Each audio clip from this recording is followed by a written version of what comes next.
Okay, I would like to call to order the State Board of Education meeting for May 1st, 2019. Roll call, please. Dr. Ernest, Present. Dr. Freitas, Present. Mr. Gastineau, Present.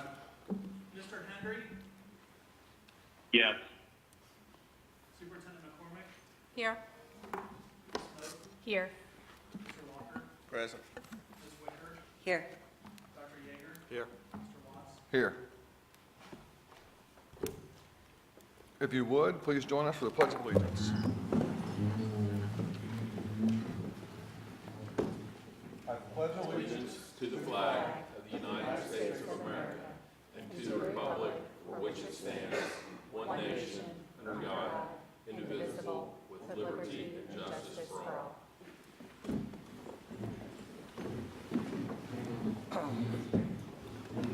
Thank you and welcome to everyone.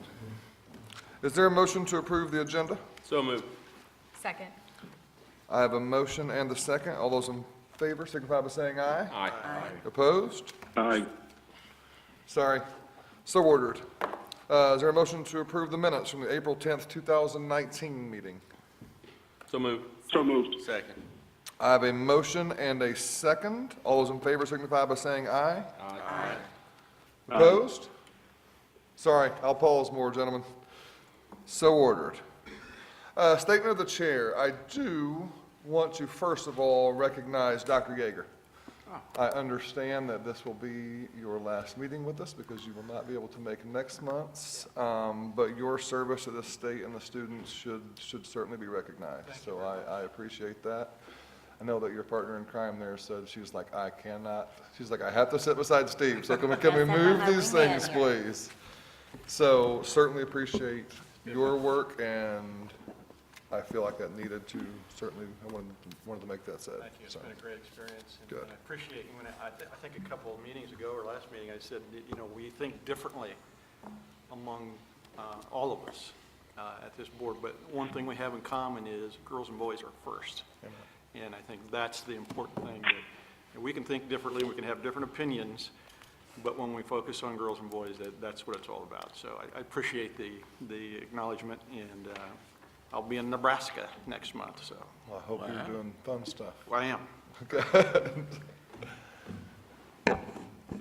Okay, now, certainly want to thank Tryon University for hosting us today. This campus is absolutely gorgeous.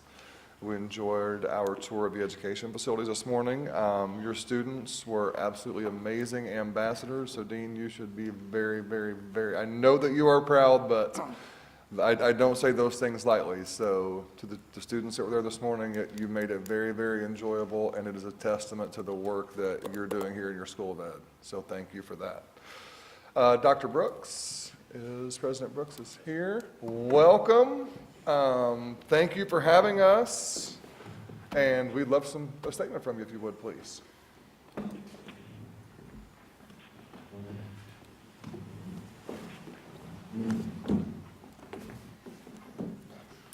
Well, good morning to all of you. I apologize to have my back to those of you behind me, but what a pleasure it is on behalf of our administration, our faculty, and our students to welcome you to our campus and host you here today. I know you've had an opportunity to meet with our students and the faculty of our Frank School of Education, which we're very, very proud of, and certainly the quality of graduates there. And we hope you enjoy your brief visit with us, and likewise hope that if you have the opportunity and you're in Northeast Indiana again, that you'll certainly feel free to visit our campus. The only area I feel bad about that was beyond our control is the weather for your visit today. But we're as anxious as you, as we have commencement on Saturday, to change the weather and get it out of here. But other than that, we're certainly glad that you're here. I want to take a moment to thank all the members of this board and the staff, and certainly the people that are here today, to thank all of you for being so dedicated in making education such an important tool for the future. I think for all of us, it's the most important thing that we do. And I think one of the things that I tell our students prospective students and families that when they visit our campus, that I'm of the belief that teaching is one of the most rewarding professions that anyone can undertake. I know from my own time spent in the classroom, the reward that you get from that is certainly second to none. And so we're very, very proud, again, of our school and what we are doing. Trine University has been educating teachers since 1884. It really was our founding and established our School of Education at that point in time. And the Frank School of Education blends solid theoretical knowledge with crucial clinical experiences that begin early as the student's first year. Our school is guided by our dean, Tony Klein, who you all had an opportunity to meet, who's doing an outstanding job for us, providing exceptional leadership. During Dr. Klein's tenure, our School of Education has experienced an 80% increase in the number of students enrolled during that period of time. We also expect and are trending at this time toward a fourth record consecutive year of growth in our School of Education. We know that we are bucking a trend because prior to his leadership, we ourselves had experienced a 5-year dip in students enrolling in education. I think it's all because of his leadership, the excitement, the things that are taking place in our School of Education right now that allows us to enjoy that success. Our school is also led by highly respected teachers, administrators, department chairs, and last year's graduating class of education achieved a 100% pass rate on the core academic skills assessment test, the content area assessments and development assessment test, and the Frank School of Education has also experienced a 100% job placement rate for the last 6 years. Talking with the folks from South Bend earlier, so with that placement rate, you folks better get here a little bit earlier. Our students are highly sought after with that experience. And we also want to thank those of you who have employed our teachers and are giving us feedback and allow us that experience, clinical experience or student teaching experience in your respective schools.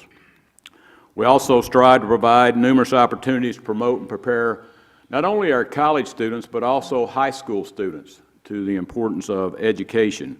In the fall, we hosted nearly 100 students and teachers from 13 area high schools in the annual Teacher by Trine Summit that was sponsored by Walmart.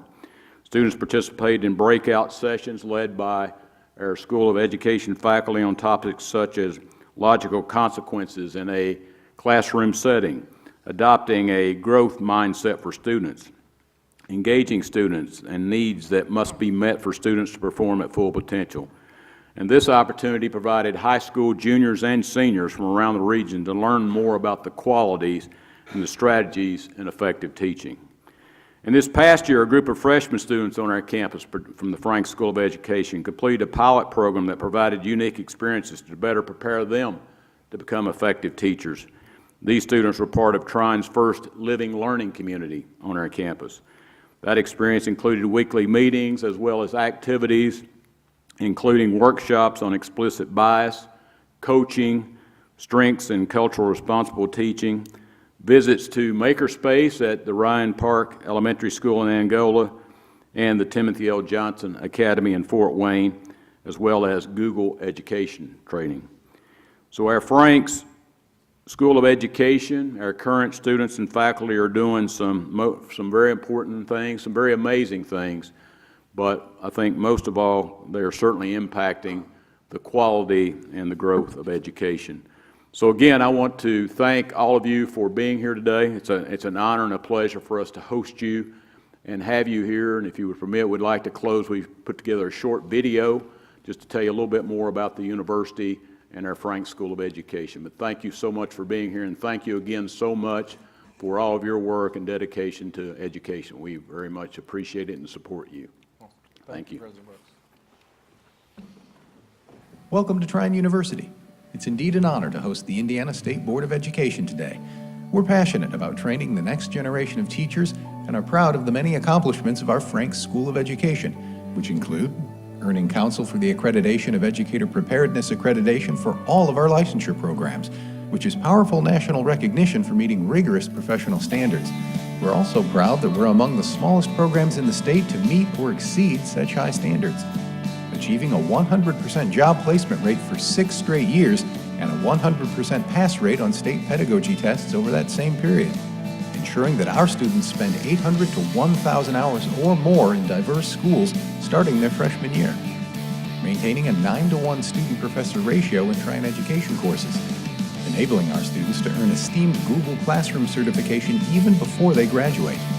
Ensuring that most Trine education majors earn more than one area of licensure within 4 years. Teaching the latest evidence-based teaching techniques in our completely redesigned classrooms. And hosting Teacher by Trine Education Summits for high school students interested in becoming an educator, which have been attended by more than 300 high school students over the past 3 years.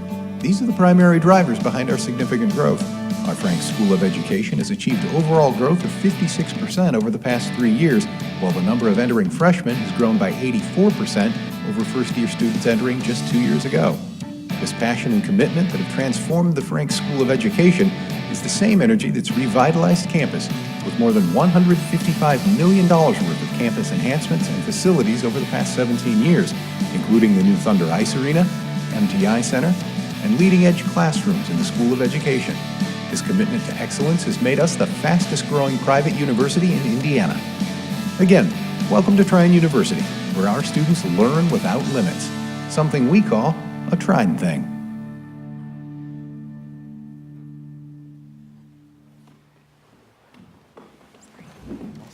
Sorry. Thank you for that. Any comments or questions by board members? So as a proud parent of a Trine student, I appreciate Trine inviting us today, and I appreciate all the board members. I know it's a longer trip for many of you than its central location in Indianapolis, but, and I wish the weather were better also, President Brooks, but, you know, the ice arena and the field house, and my son's an engineering student, and all of the opportunities they have with the engineering department. I wish we could take you on a tour and show you all of them and show all of it off, but it's a beautiful campus, and so I appreciate us having the opportunity to come here for today, so thank you very much. BJ, I too would like to thank President Brooks. Thank you very much for the work that you're doing for our students. Dean Klein, well done. Keep them coming. We need them. Just continue. But to Dr. Yeager, I would like to professionally say thank you, and personally as well. You have been a good sound voice for K-12. We will dearly miss you, but I appreciate the service you've given to the state for many years in different capacities. But thank you, and you will be missed. Thank you. Sir? Real quickly, May 15th, state board members, all state board members and the staff, DOE and DOE staff are invited to Homestead High School. Specifically, and it starts at 9 a.m. at Homestead High School on May 15th.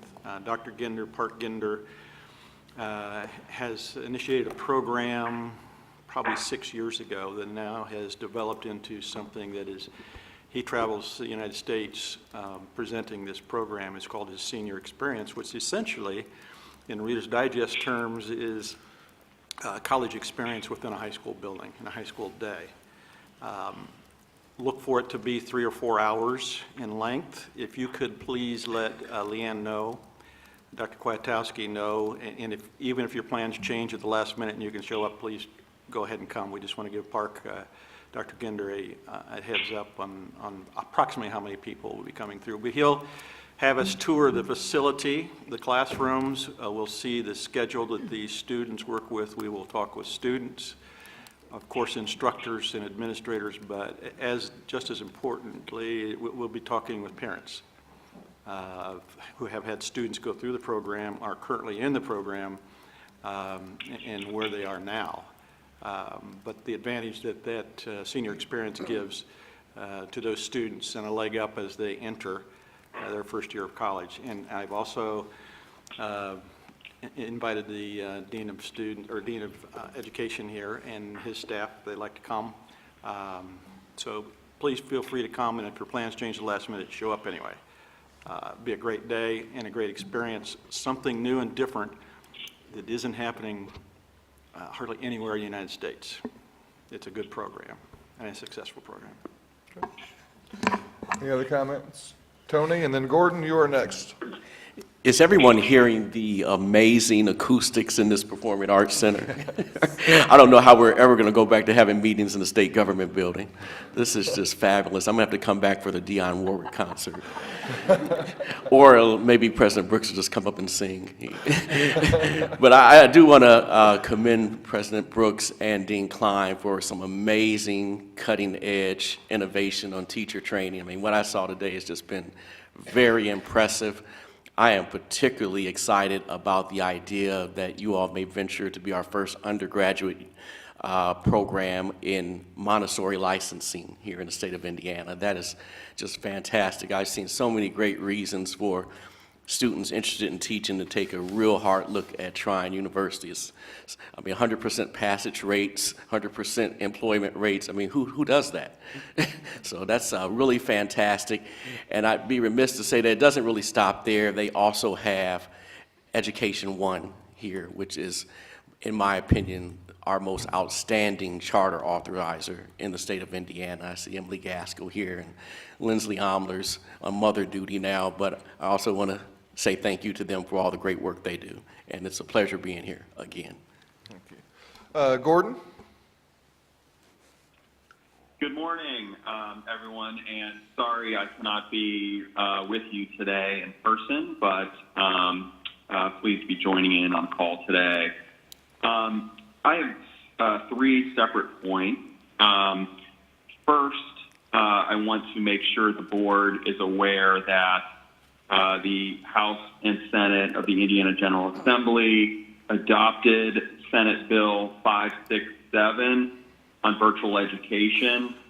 And just to briefly summarize what that contains, while the legislature did not adopt all of the recommendations that the State Board of Education approved in our December meeting, I would say they adopted a couple of the most significant, including the centralization of authorizers to include only statewide charters or statewide authorizers, as well as delegating authority to the board to regulate virtual education, specifically as it relates to minimum requirements for mandatory student onboarding and orientation, tracking and monitoring student participation and attendance, ongoing student engagement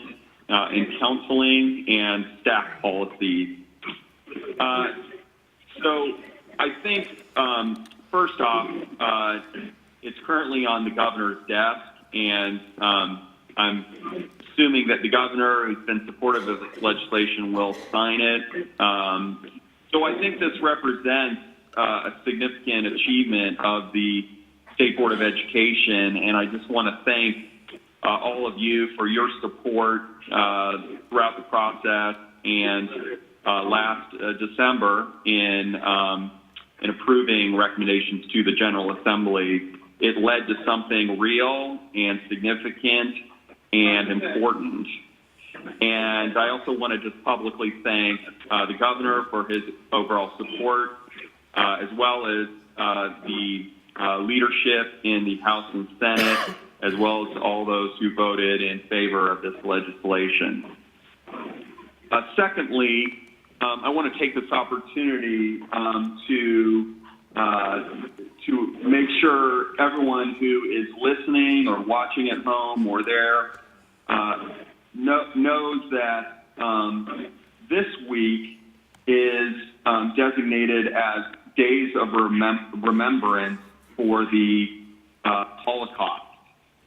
And in fact, tomorrow is the national annual commemoration of Days of Remembrance, Thursday, May 2nd, 2019. And I think I wanted to call this out because in light of recent events in San Diego, in Pittsburgh, in Charlottesville, and other places, I hope that school administrators, as well as teachers, take the opportunity to use this week and the days of commemoration to have discussions in our classrooms about the importance of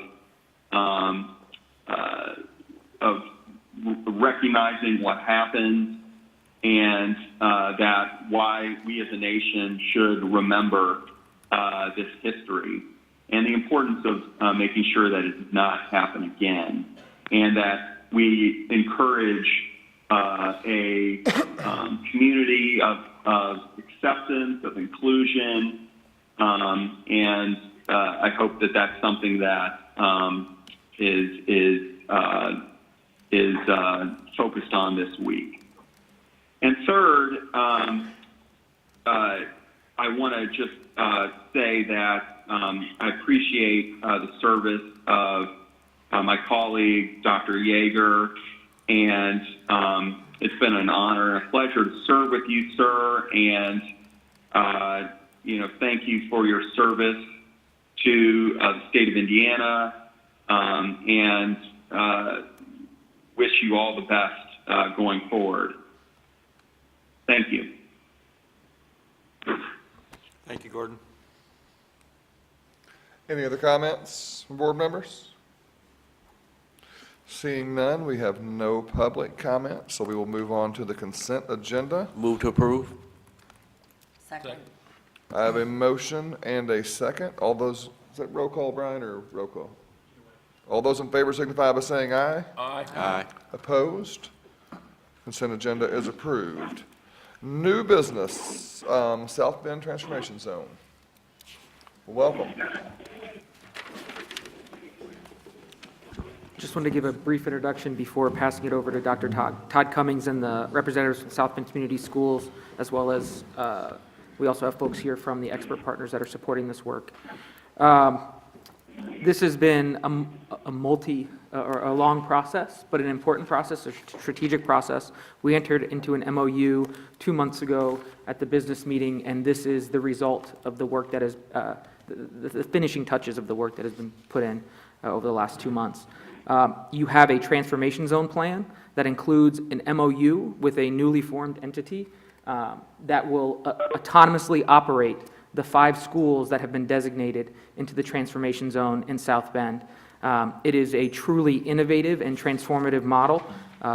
In my opinion, it meets more of the tenets of the research-based framework behind the transformation zone than any other transformation zone in the state of Indiana.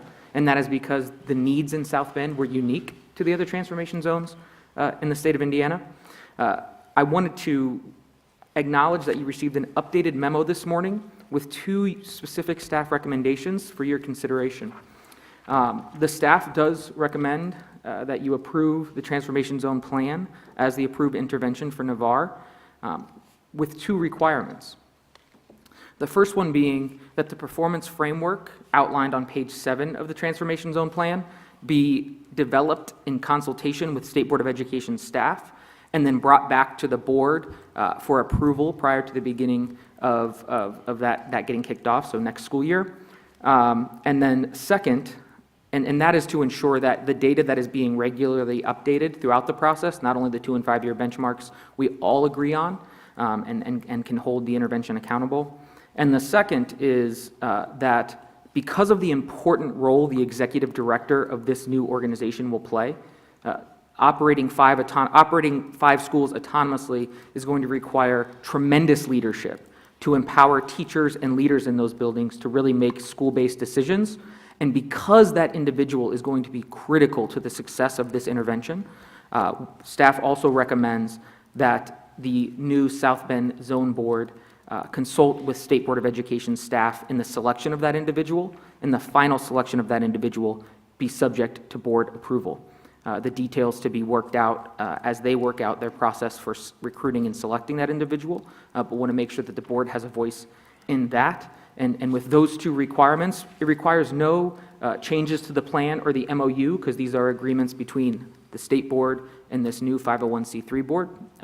With those 2 requirements, the staff recommendation is for board approval. And with that, I'll turn it over to Dr. Cummings and the team from South Bend to just share a little bit of an update. Ron, before you leave, I haven't seen the update this morning. Were there any other changes other than what you just mentioned? From the staff's recommendation, there were no other changes to the recommendation. Thank you, Ron. Thank you, Mr. Sandlin. Good morning, Dr. McCormick, President Watts, State Board members, IDOE staff, and guests. Thank you, Dr. Brooks, for hosting us today at Trine.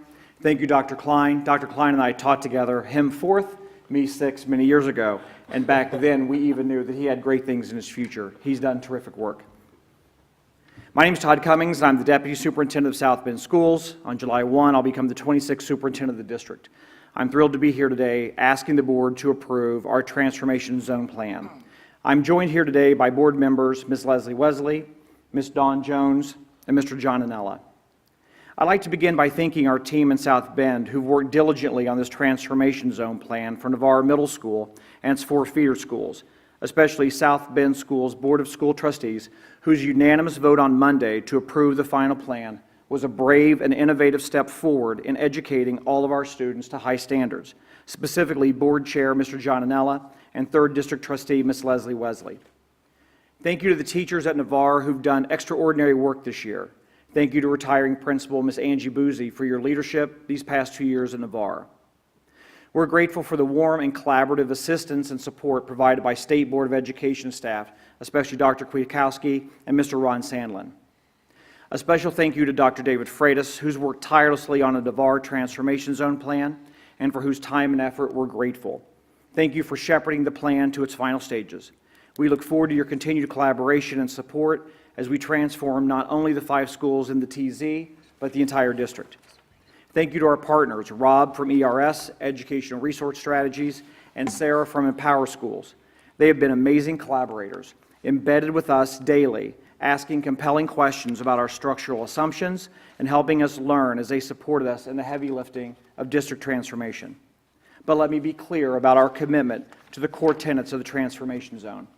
First, we believe in and commit to school autonomy, site-based decision-making, and school flexibility over budgets, staff, schedules, curriculum, and culture. Second, we believe in and support a customized and innovative school experience grounded in deeply innovative programming led by great teachers and great leaders to accelerate academic performance. Third, we believe in and support South Bend's excellent educators. In the TZ, school leaders and teacher teams will receive significant capacity-building support to evaluate their instructional models, choose rigorous curriculum, and receive aligned professional development.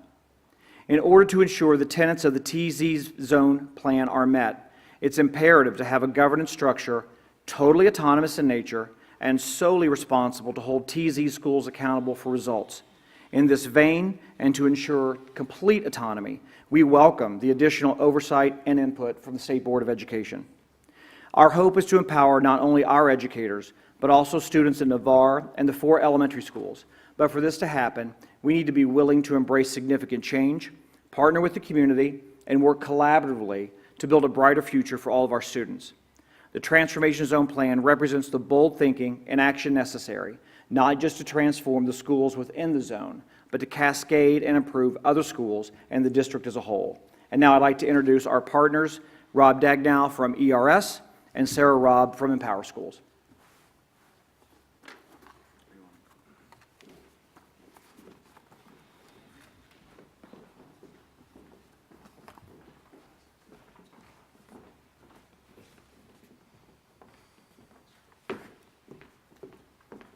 Welcome. Thank you. I want to echo our thanks to the support that we've received along the way from the State Board of Education, from the folks that are standing here, Ron and others. I work for ERS. We are the nonprofit that South Bend has selected. Next to me here is Sarah Robb from Empower Schools, the second nonprofit that South Bend has selected to support this work. Together, we're helping launch and support the Transformation Zone, as well as support the schools with the newfound autonomy and flexibility they have to ensure that they'll be successful over time. And I just can't stress enough how excited we are for this opportunity to partner with this corporation and what it means for Navarre, the elementary schools, and specifically the students and teachers that are there. Thank you. Any questions from board members? Move to approve the South Bend Transformation Zone Plan. Second. We have a motion and a second. Roll call, please. discussion. Oh, I apologize. Discussion. I just Dr. want to Yeager. say thanks for your work. I know you all have worked really, really hard. Dr. Freitas, again, thank you for your work and efforts with this program, and looking forward to watching and seeing how improvements will be incorporated for, again, girls and boys in your school district. Thank you. I do want to echo that as someone who's been in a district that has a transformation zone. I love that you recognize the fact that this will improve education across your district. I was never in a transformation zone school, but the work that they did impacted my delivery on a daily basis. So kudos to you for recognizing that this early. Any other questions or comments? Ron, I apologize. I would just ask, can we clarify the motion to ensure that it's either approving the plan or approving the staff recommendation that includes the two requirements? Tony, was that your motion? The motion is to approve the plan with the staff recommendations. Okay, As and part that of was your that. second? I'm assuming it's embedded in the plan. It is not currently embedded in the plan, would actually not require any changes to the plan. These would be in addition to requirements after board staff review and consultation with board members and other experts. So just to clarify, we are approving the plan. Well, let me We are withdraw approving that staff motion. recommendation. I'm going to withdraw that motion Okay. and make a better motion. Would you withdraw your second, please? You want me to do it? Yeah, I want to withdraw your second. I withdraw my second. Okay, great. So I'm going to approve the staff recommendations, move to approve the staff recommendations for the South Bend Transformation Zone Plan. Second. Any other comments? I do have a question for South Bend. So we got that late, so I'm just asking for your feedback as a district. Are you comfortable with what was given to us as those amendments that we're voting on? We Was are. it the We are. additional- Okay. And in before you do my that. statement earlier, we welcome additional board I thought I heard that oversight. in there, but I just Yes. wanted to be sure. We Okay. welcome the additional board oversight. We're committed to autonomy, and so we Perfect. agree with the recommendations. Thank you. Any other questions or comments? Seeing none, roll call, please. Yes. Dr. Freitas?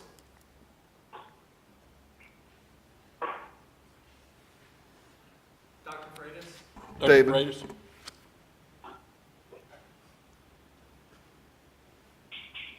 David, are you on there? Are you on mute? I don't think so. Mr. Gastineau? Yes. Mr. Henry?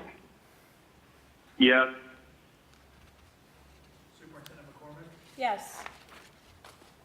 Ms. Moe? Yes. Mr. Walker? Yes. Ms. Wicker? Yes. Dr. Yeager? Yes. Mr. Watts? Yes. Motion carries. Good luck. Thank you. Absolutely. Thank you Thank for you all being very here. much. New business action item B, choice waiver, Faith Academy.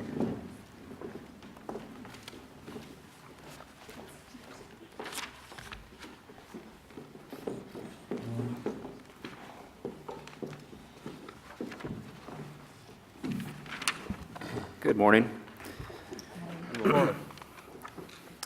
Recently, board staff received a waiver request from Faith Academy. The school has received a combination of Ds and Fs over the past 3 school years, and as a result it currently has its ability to receive new choice scholarships, students suspended, and that will continue into the 1920 school year. As a result, the waiver request was submitted to the board pursuant to Indiana Code 20-51-4-9. As you may recall, the requirement to satisfy such a request is that the school must demonstrate that a majority of students in the school have demonstrated academic improvement from the preceding year. To support its waiver request, the school pointed that it's added new curriculum resources, a technology center, additional hiring, and other programs being made available to the students.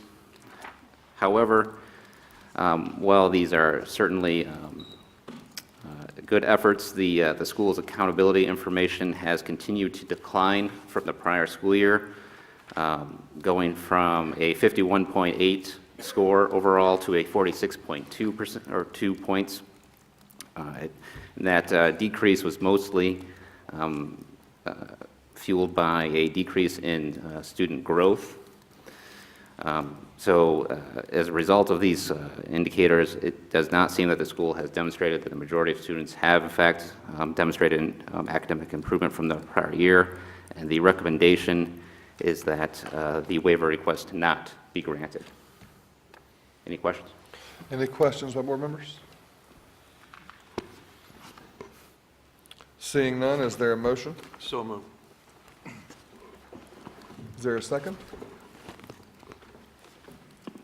Please? Second. We have a motion and a second to approve staff recommendation, correct, Dr. Yeager? That's correct. Roll call, please. Yes. Dr. Freitas? Mr. Gastineau? Yes. Mr. Henry? No. Superintendent McCormick? Yes. Ms. Moe? Yes. Mr. Walker? Yes. Ms. Wicker? Yes. Dr. Yeager? Yes. Mr. Watts? Yes. Motion carries. Thank you. Moving on to discussion. Is everyone moving on into discussion? No break needed? No. Good, okay. Turnaround Academy update. Welcome back, Ron. Well, I think, are the schools listed there? We have Theodore Roosevelt first. Let's start with the second school on that list. Okay, Madison? Madison STEAM Academy.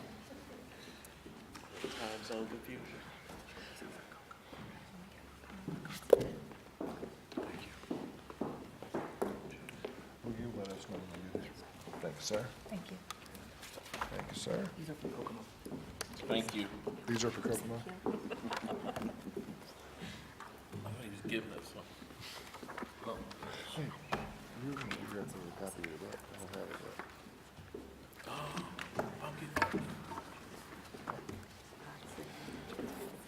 yet. Welcome, we are ready.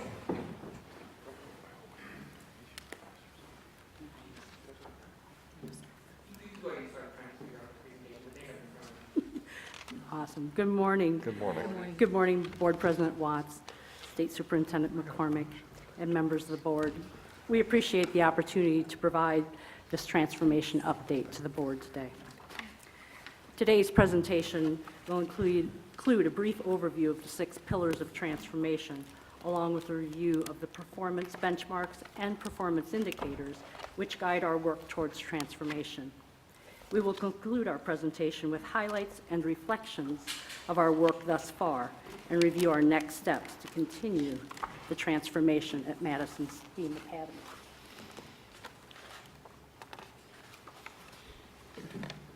I am Dr. Wendy Folk, and I'm Director of Elementary Schools for South Bend, and this is Deb Martin, our principal at Madison STEAM.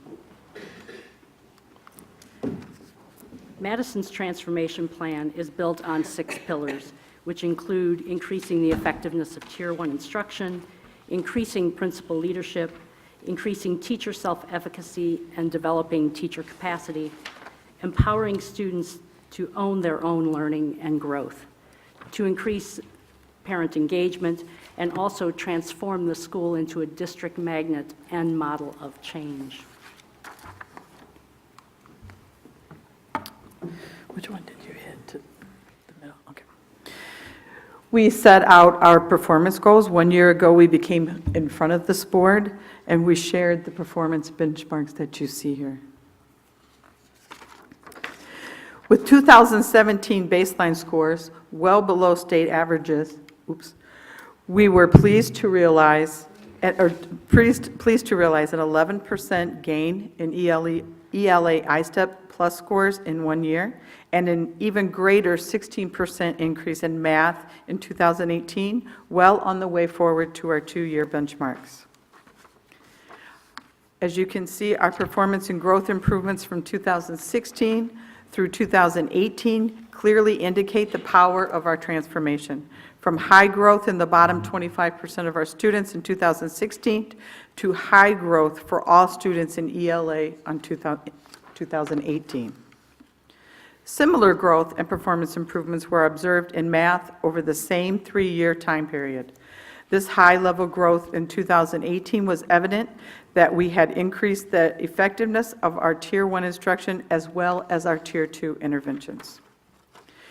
We celebrated as our performance and growth led to overall accountability scores, which increased by 32 points in 2 years, rising to a C grade for the first time since 2011. Our transformation plan and the additional resources provided through our SIG grant are leading the change that our students deserve.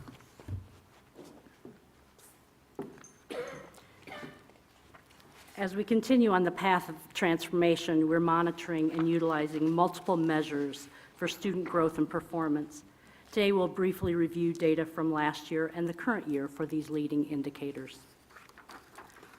The first indicator is our NWEA observed rate growth from the beginning of the year to the winter benchmark.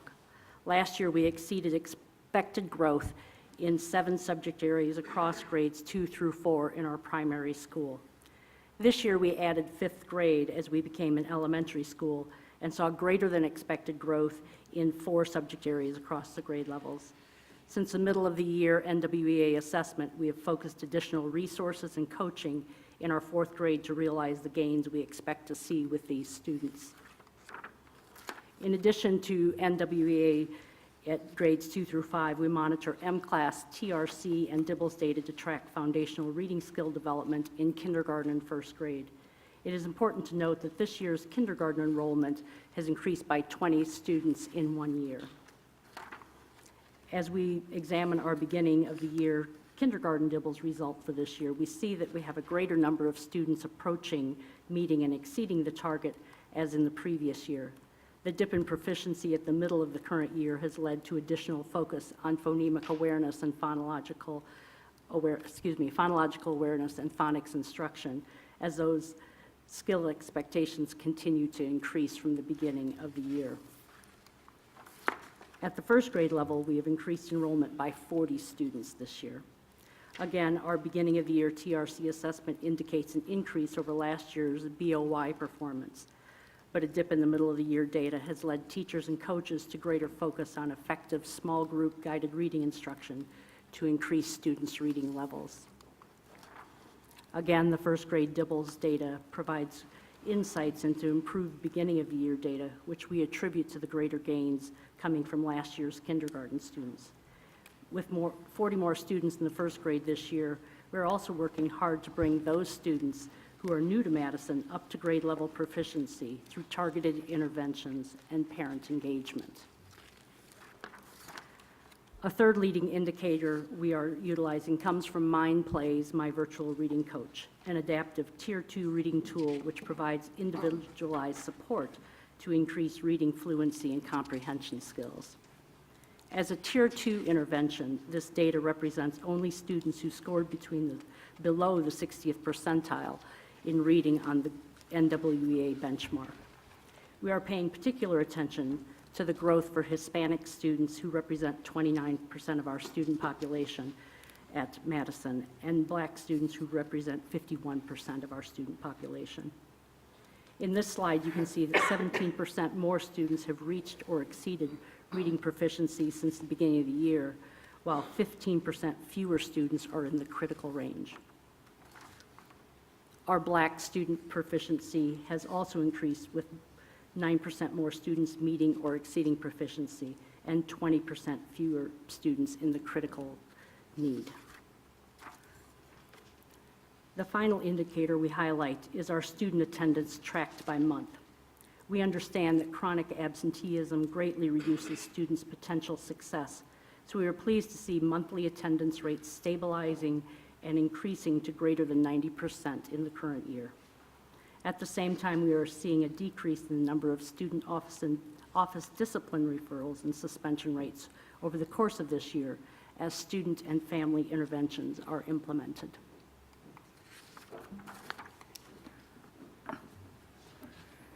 So on this slide, we highlighted and are reflecting about our transformation process over the last 2 years.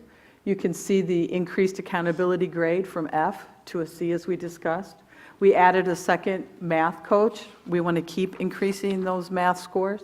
We extended the day by 30 minutes in the AM for all students. Our SIG grant allows us to, in the transformation process, to extend the day. So last year, we extended, per grade level, we extended 3-week rotations. This year, we start out at, all the other schools start out at 8 o'clock. We start at 7:30. We do lunch or breakfast in the classrooms and begin our day with a read aloud. So that way, if we do have late students, they still don't miss that language arts instruction that starts at the beginning of the day.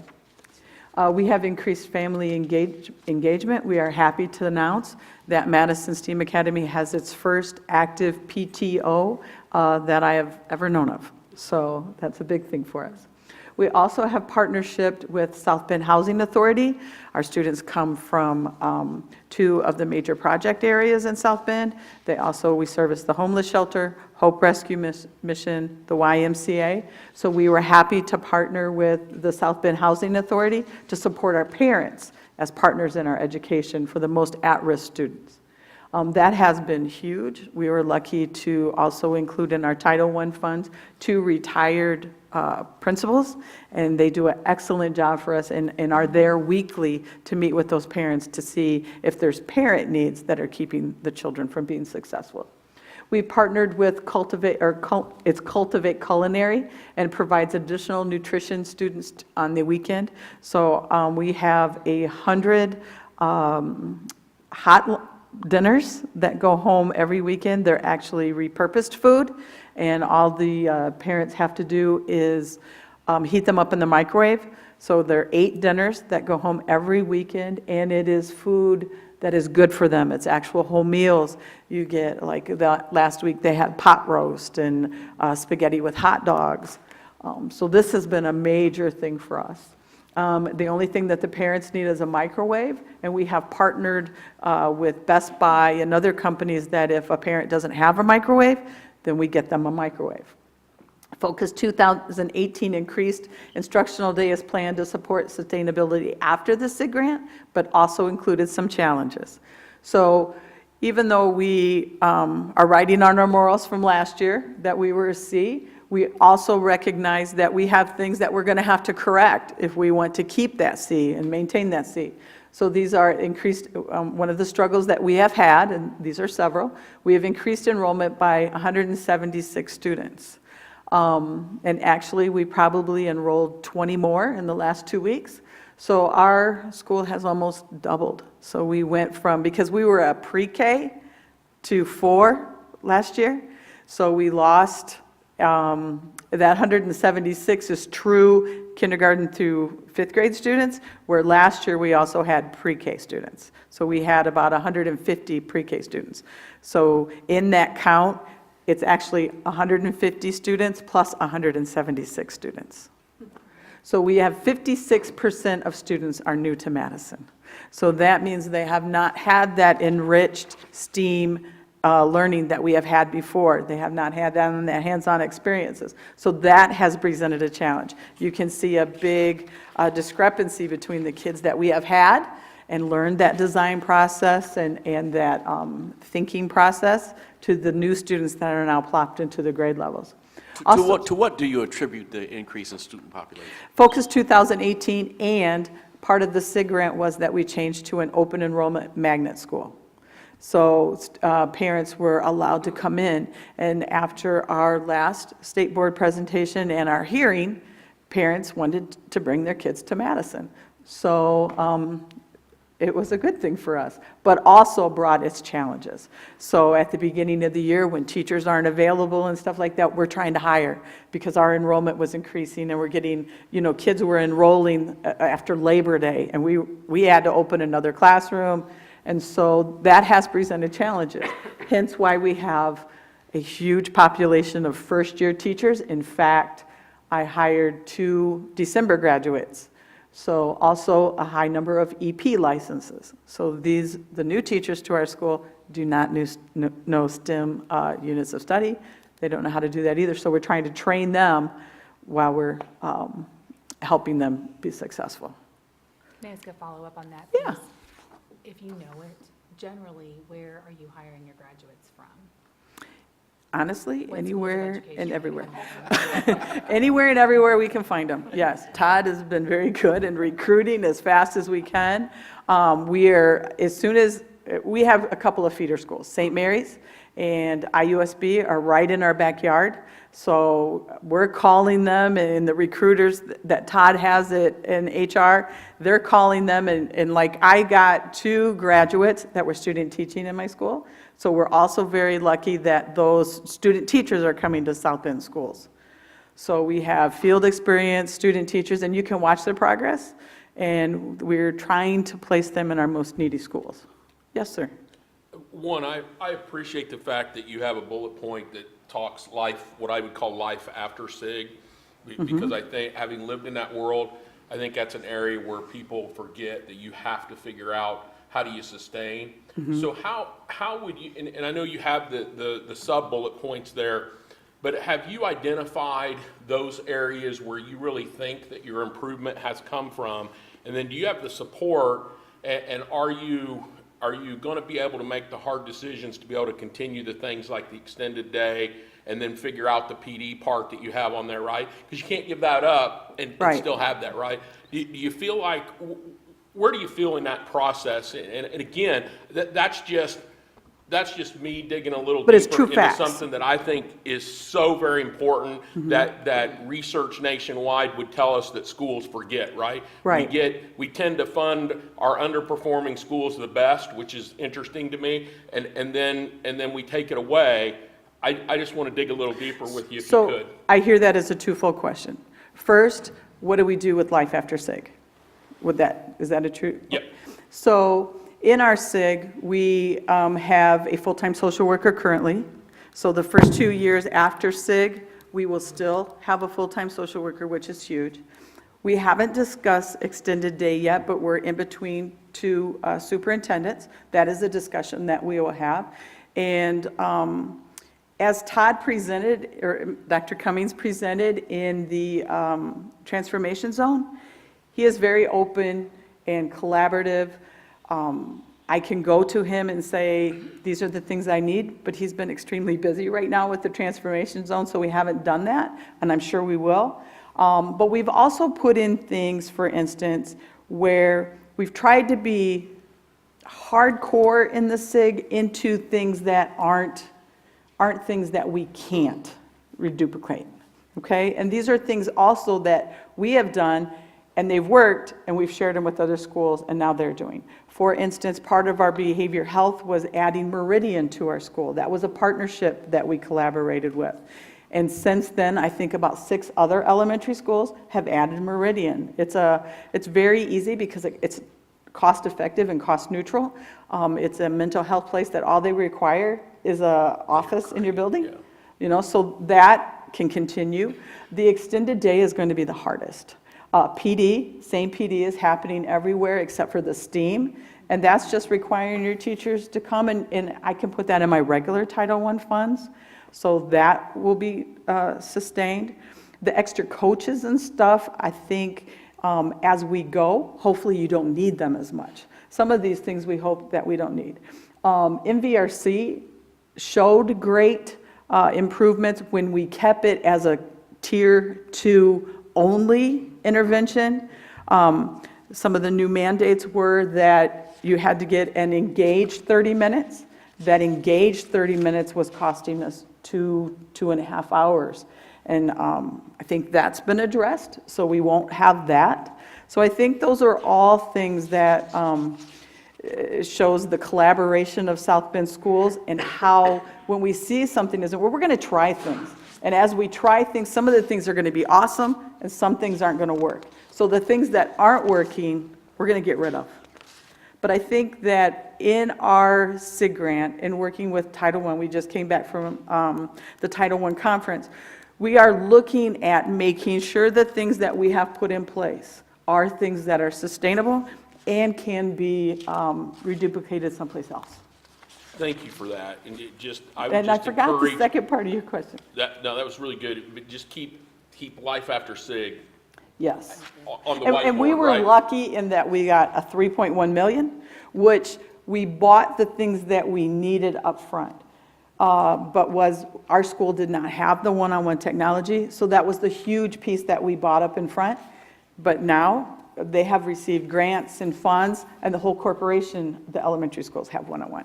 So it's not like we are a completely different school, you know? And as Todd said earlier, we welcome what's going to happen with those transformational zones. I think it's going to be a lot of the same stuff we did, because we worked with the board as well. And we're excited, too, to see what they're doing that we can learn. So it should be a good process across South End schools in total. Okay, next steps. So for a lot of it, you just had me nail. So I think you did a great job in asking me this question. But effective Tier 1 instruction, we are implementing Super Reader. And at our last principals meeting, we also heard that Mr. Cummings has decided that Super Reader will be for all the school corp. We've increased coaching and co-teaching with struggling teachers. That co-teaching was huge. It helped the first-year teachers, and it also helped struggling teachers.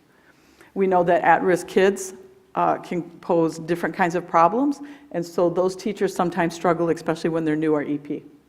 Principal leadership. I've been very fortunate in having a mentor through the SIG grant, but I've also been very fortunate in that our own South Bend Schools leadership team has been very strong in mentoring.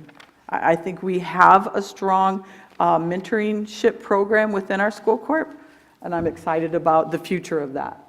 Teacher capacity, we're still working on that. We're also looking at strategic teacher recruitment and how we can target those teachers, so we were good to hear about this. Goal setting and standards-based report card, we have started this. We're going to tweak it a little bit. It's working for us, but I still think there's a better way. We've got to do some tweaking on that standard-based report card. Just right now it says mastery, not mastered, introduced, not introduced. I think there needs to be a little bit more meat to it. Parent engagement, as I said earlier, we've expanded the PTO and it's very active. And our STEAM magnet. Fifth grade curriculum, we still don't have one. We're working on that now. And we did magnet applications for kindergarten only because we're pretty maxed out.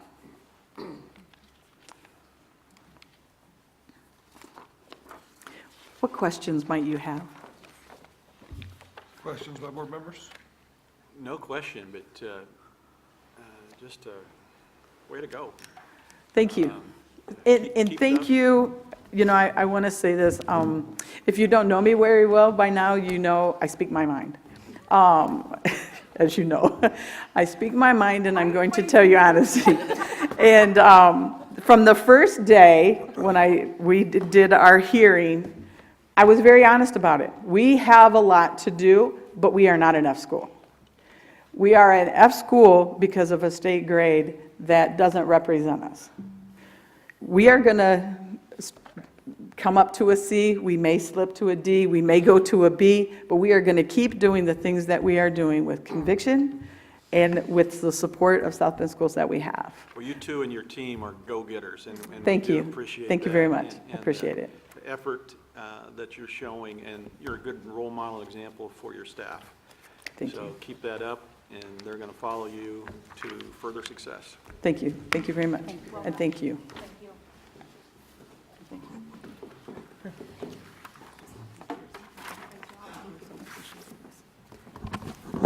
If we could go to Kokomo next. Absolutely. And then as they're coming up, I'll just flag briefly, you know, we're really trying to restructure these presentations to focus on data. And my role and commitment to you all as a board is annually, as we put together the performance report, we will connect those 2- and 5-year benchmarks directly related to the state benchmarks, or excuse me, to the state accountability model with the data that is being presented to you all to make that connection. Are the leading indicators being reflected in overall student performance on the state assessment? So hopefully you're getting that feel. So Ron, while you're there, I just want to ask you about an observation I think I've made. The success of a lot of these turnaround schools in large part, it seems, has really depended on there being very strong leadership at the school level like Ms. Martin. I mean, what she's done has just been phenomenal, really, in a short period of time. But as I'm just sort of thinking back over the long time period that we've been involved with this, it's been leaders like Ms. Martin that are the ones that have been successful. And that seems to be a key element to having this work actually have the effect we would like it to have. So to that extent, I just want to commend staff for making that adjustment you made last night while the rest of us were sleeping to put in some oversight on who's going to be at the school leadership level in South Bend.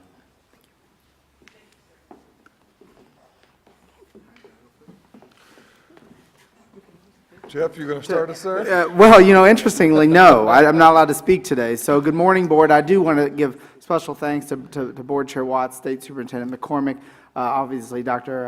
Kwiatkowski, and Mr. Sandlin. We certainly appreciate your support, and I can go into details about the level of support the State Board of Education has provided Kokomo and continues to provide Kokomo, along with the Indiana Department of Education. Both are a tremendous resource for us, but to Tony's point, I've been reminded of that we have to provide the support as well at the state, at the district level, and then get out of the way and develop the leaders at the building level. So specifically today, Mr. Sandlin said, you need to allow today's program and presentation to be presented by one of the principals.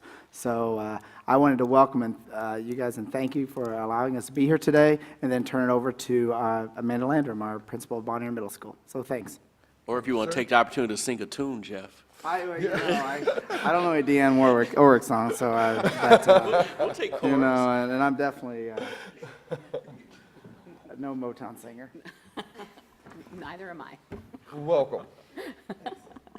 Thank you, State Board of Education and Indiana Department of Education, for the ongoing support and opportunity for us to present on our transformation work throughout this past year. During this planning year for us, we've been very intentional on capitalizing on our opportunity to build innovative systems of learning for our students, including the ways that we teach them, that we assess them, and the opportunity to provide non-traditional learning experiences so that our students can thrive in an individual learning path made for them. Our presentation today, along with I'm Amanda Landrum, principal at Bonnier Middle School, and Aaron Stahlbaum, our director of the Transformation Zone, will be speaking as well. Our presentation today is meant to provide an update to you on this planning year. We wish to communicate to you our clear direction that we have moving forward into our first year of implementation in the 1920 school year. And of course, we would like to highlight a few of the innovative practices being constructed in order to provide a guaranteed and viable opportunity of learning for all of our students.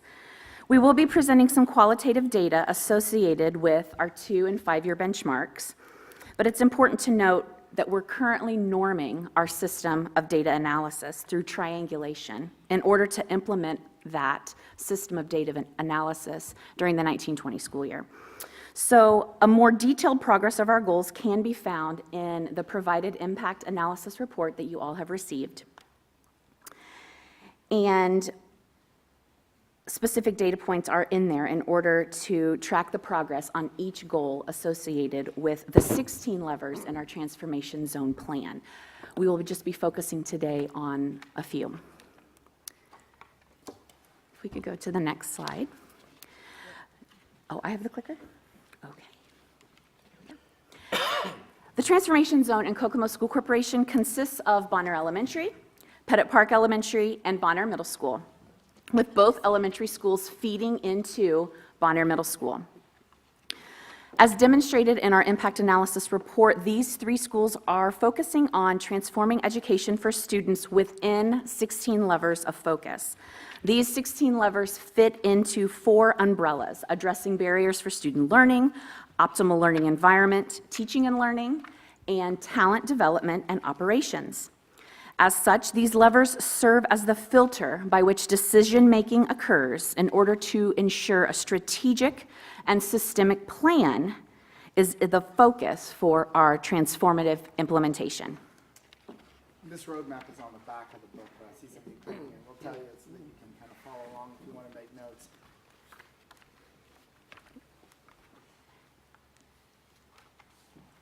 So we're missing a slide. I'm going to stay on this one. Our next slide should talk about our salary schedule, our TZ calendar, and our extended time. Therefore, I'll just talk about it out loud. What we've done work in this year is to ensure that we have an environment conducive to changing our systems of teaching and learning. And in doing so, all of our teachers within the transformation zone have a new salary schedule, which reflects a 13% increase in pay beginning in school year 1920. We've also worked on including up to 12 additional school days in our 1920 school year, which has been communicated to not only teachers, of course, but our parents and community members as well. We have extended innovative learning time planned for school year 1920, which is up to an hour additional of every single day, which ultimately adds up to 265 hours of additional schooling for our students. That again has been communicated to not only, of course, teachers, but our parents and community members as well. Those changes are resulting in 40 additional school days. We're looking at what those school days look like in order to provide, as we said, an innovative learning experience for our students.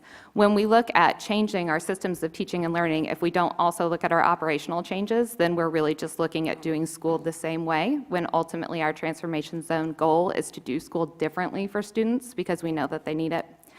The other thing we're working on this upcoming school year is to look at building our algorithm for performance-based pay, which will not take place until school year 2021, as this planning year has really been focused on what our assessment systems look like, our teaching, our learning, and so that's one of the things that we'll be working on with implementation year one. In doing so, we chose overarching goals, of course, for our transformation zone, and we're really looking at proficiency and growth in ELA and math. You'll see on the screen that we have some baseline data, and then we have set our goals. Again, you should have an updated slide. This is not the updated one. That's okay. So when we look at this, what we're really looking at is after we take our iLearn data, we will look at how that compares in order to set some goals for our year 2 and our year 5, with, on the screen, of course, representing what we have going right now. On top of this, when we look at our system of data analysis, we're really looking at lagging indicators of our standards mastery, our iReady, and then we will also be looking at tiered assessments and looking at a competency-based education for our students. And we'll talk about that a little later. And then additionally, we'll be looking at all the formative assessments that go on in class. Along with proficiency, we are looking at our growth in both categories for students. And so as such, the teachers and the TZ have engaged in the work necessary to provide the standards-based education next year and report cards with students' personalized learning plans at the center that will drive not only our family communication, but also our goal setting for academic growth. And then we are looking at, of course, the bottom 25% in ELA, and we will utilize the iLearn data in order to set more rigorous goals in the year 2 and the year 5 benchmarks.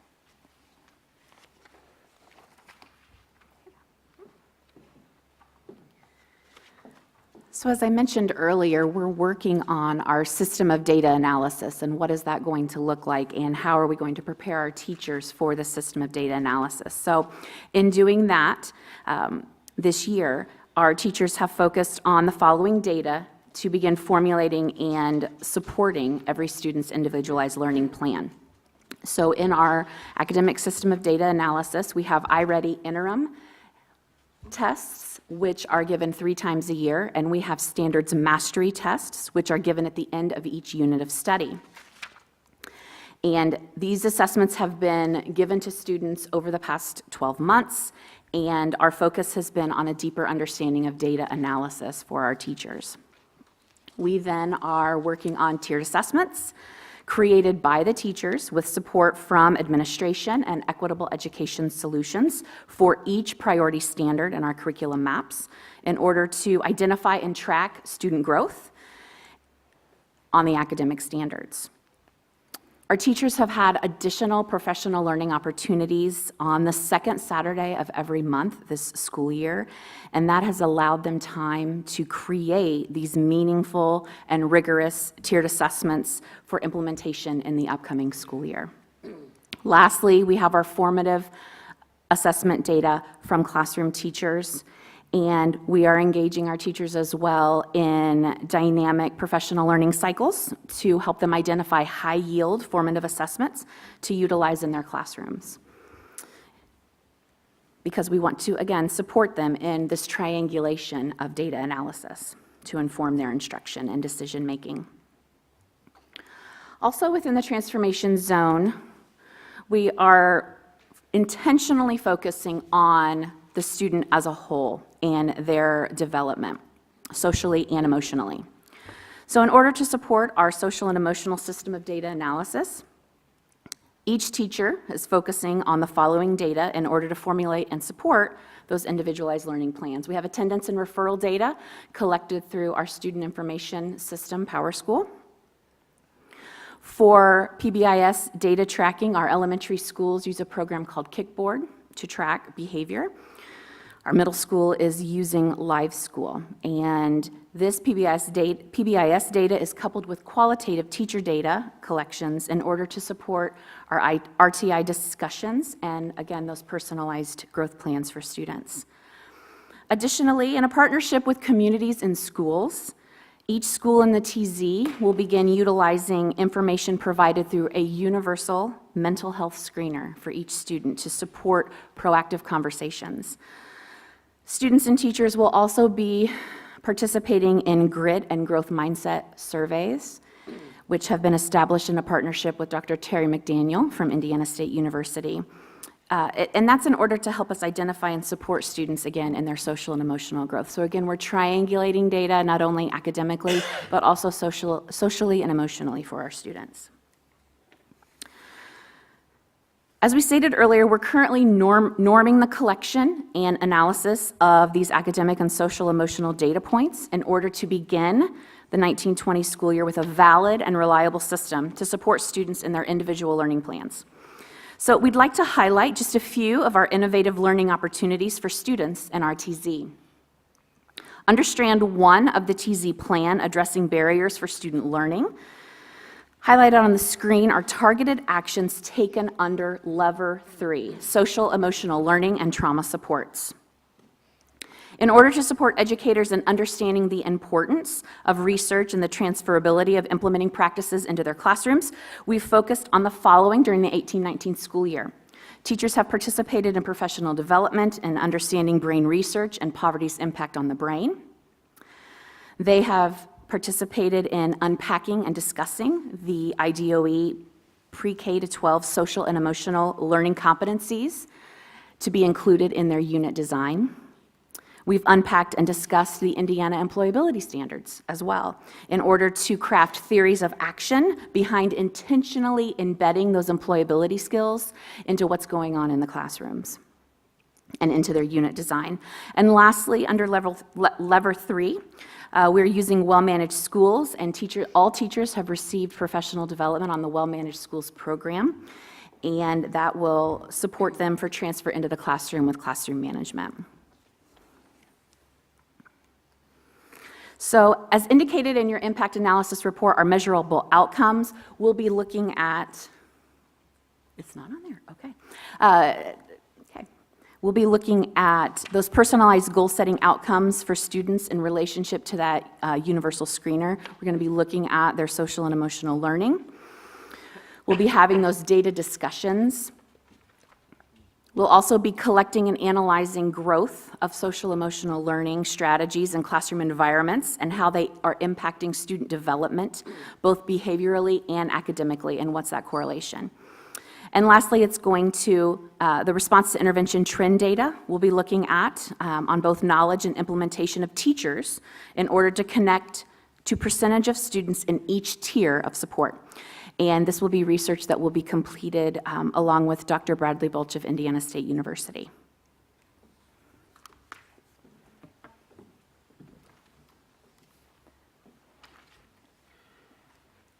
Okay. We'd also like to highlight something going on in Lever 5. So Lever 5 deals with instruction aligned to rigorous standards-based curriculum. As we stated earlier, we've done a lot of work this year with extended time with teachers during Saturday professional developments after school in order to create vertically aligned curriculum maps that are interdisciplinary in nature. They include social emotional learning indicators or competencies, and then employability standards as well. We're really talking about how those fit into instruction so that they become something that's not just 10 minutes of the day and is more or less, we focus on those throughout the day to support students and their growth of both. We, in looking at our priority standards, have built proficiency scales for our students. Our proficiency scales will determine each student's status and growth on those priority standards, which will ultimately be utilized in order to determine what our innovative learning time looks like for students. In that essence, we're providing a competency-based education where we're not looking at students as kindergarten students, first grade students, second grade students. We're looking at them as according to what they need for that extended learning time. With that, we built the tiered assessments that will be put into our data analysis triangulation in order to determine where students are in their status and growth of academic learning. And each student then will receive an individualized learning plan, which again will be utilized for those learning opportunities, but also classroom scaffolding. And we will be supporting parents in understanding how to read those because it is different than the typical report card that they're going to receive. Through this, our data points that we will be presenting on next year will include both our academic and our social emotional, of course, but it will be more geared towards what those individual learning plans for students looked like in this first implementation year and how much growth students were able to have in this educational environment. Another lever we'd like to highlight is career pathways. We are very fortunate in Kokomo to have the Kokomo Area Career Center right in our community, and we have a partnership with them in order to have some career camps for our students so that our students could see what they are working towards. And doing so, we will have goal setting that relates to their career pathways. Bonnier Middle School has an excellent opportunity to send 8th grade students to the Career Center, and so in getting students aware of what their opportunities are earlier, then we're able to allow them to set those goals and know what they need in order to get there. So we're really going to focus on career pathways K through 8, and in doing so, we're looking at what's developmentally appropriate for each level. We're also focusing on financial literacy because we know if we're going to focus on career pathways, we also we can't not focus on that as well. And so we are looking at what a financial literacy curriculum looks like K through 8 in this first implementation year in order to implement in our second implementation year. Not only are we looking at career pathways, but we are looking at the computer science standards. We have elevated some teacher leaders within the transformation zone to help us unpack those and then support teachers and how those are embedded into interdisciplinary units. And this, when we present the data for this lever next year, we're really going to be looking at those goal setting sheets. We're going to be looking at an increase of 8th graders taking advantage of the career camps. And then we'll be looking at how our computer science standards are implemented in classroom instruction. Under Strand 4, Talent Development and Operations, we look at Lever 16, Cultures of Collaboration. And we would like to specifically highlight our work in this area. Through a partnership with Teach Plus, we have been looking at identifying what high-quality, results-oriented professional learning communities look like. We are working to identify a system for professional learning communities with an inquiry cycle focused on SMART goals. We have identified teacher leaders to lead systemic initiatives throughout the TZ. We are discussing and identifying characteristics of collaboration to utilize as norms for our professional learning communities. And of course, build a process to ensure the effectiveness of these PLCs. As far as measurable outcomes for this lever, we are working on filling teacher leader positions, and we've identified those teacher leaders, and we will be professionally developing them along with Teach Plus and our partnership with them. We'll be looking at the percentage of SMART goals that are met in relation to student achievement and teacher effectiveness throughout the year. And we're also, we'll have a professional learning community feedback document with implementation scales for effectiveness for our PLCs. Lastly, we want to thank you again for your continued support of the transformative work that we're doing in the transformation zone at Kokomo Schools. We've only highlighted a few of the steps that we've taken in 1819 to prepare for 1920, but please refer to the overall impact analysis report to see all the work that we have been doing. In that analysis report, you'll see an explanation of every lever, which we have vetted with our teachers. During our professional development, teachers have worked on those definitions of the levers. What does cultures of collaboration mean to us? And all three groups of teachers from our three schools have worked together to create those definitions of our levers. We have a narrative in the impact analysis report of key implementation steps and actions that we've taken this school year. We have a data corner for every lever as well, with initial results of impact of actions. And additionally, actions for our 1920 school year, along with the measurable outcomes to be reported upon in the 2020 impact analysis report. We look forward to coming back next year and reporting on these actions. Thank you. Any questions? Any Jeff, questions? I have a question for Jeff. Yeah. Okay. You're not going to ask me to sing again, are you, No. Tony? All right, so were there factors external to the middle school, changes in the community, district changes, that could help provide some context or understanding as to why the proficiency numbers on the middle school are going in the wrong direction? Well, first of all, the number of students at this middle school are small, so we do see annual swings in those scores, and we try to look at a longer trajectory of scores to get a true feeling of patterns. So we have had a lot of mobility, and we're studying that mobility on this campus.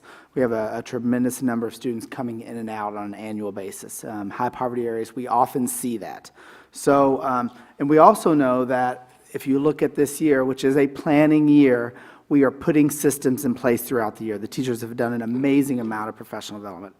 On a weekly basis, they're staying after school 2 and 3 times a week. They're coming on Saturdays. They're learning. They're developing the systems. They're developing. So as they said, we're norm setting this year. So we also are careful not to.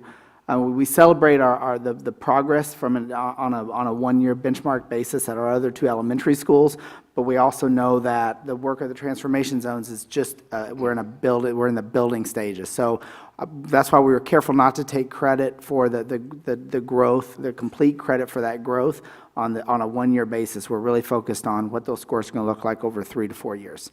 It's a really good question, but I would in essence say that you will see those scores improve dramatically over the next 3 years. We also have to challenge the challenges with the mobility pieces and making sure that we're comparing apples to apples when it comes to the student populations. That's a great question, Tony. So, of course, in looking through this, the professionalism of this, which has really been done by our teachers and by the staff, that's the first thing I went to as well. And I asked the same question, and I got the same answer. It's good for us to know on the 35,000-foot level what this is. And looking at this, they highlighted 3 levers of the 16, and we have 4 strands. And the thing that I think impresses me the most in this is just the complete comprehensive nature of this. We're breaking down and rebuilding systems that's beyond just a specific teaching strategy or a specific subject or a specific program. You heard embedded in this programs of communities and schools, how we use the data, these different systems that are vital and that can show growth in an area of a school. However, if we want to see true reform that'll be sustainable and lasting, we know that we have to study and we have to change all aspects of it. And that's what I really appreciate about this approach. And the amount of work, and what I do is I sort of have a little score sheet and going through and getting updates on all 16 of these strands. And that is, how are we triangulating data? Are we gathering enough data to understand and analyze each of these? And there are some overlaps in terms of doing a strategy or learning a new research-based practice may impact 3 or 4 of these strands, 3 or 4 of these levers within the 4 strands. However, it's making sure that we are moving forward on all 16 of these things. I know that just last week, Aaron and I, Dr. Sargent, Aaron and I had a meeting with one of the pastors of one of our historically black churches. And they are at the table, and they're wanting to know within the community piece how they can be involved to affect change. And we're having conversations with them about the mobility, about parent education, about skilling up, and how that can affect their students, and helping the community piece of that. And we pulled this out, and we said they brought us a lot of suggestions and feedback and what they can do to help. And then we're looking at the data and we're saying, well, these are our metrics. And from that, the dialogue was very rich. But we also then are giving them strategies and ideas how we can work together so there aren't redundancies, but more importantly, there aren't gaps in the services that our community and our parents need in order to help their children. And that mostly is focused there on Strand 1 if you read that. So Strand 4, it's lots of conversations with our staff. We do monthly updates, which are amazing, but we're sending out information about the professional development, reminding them of what they're learning, giving data corners.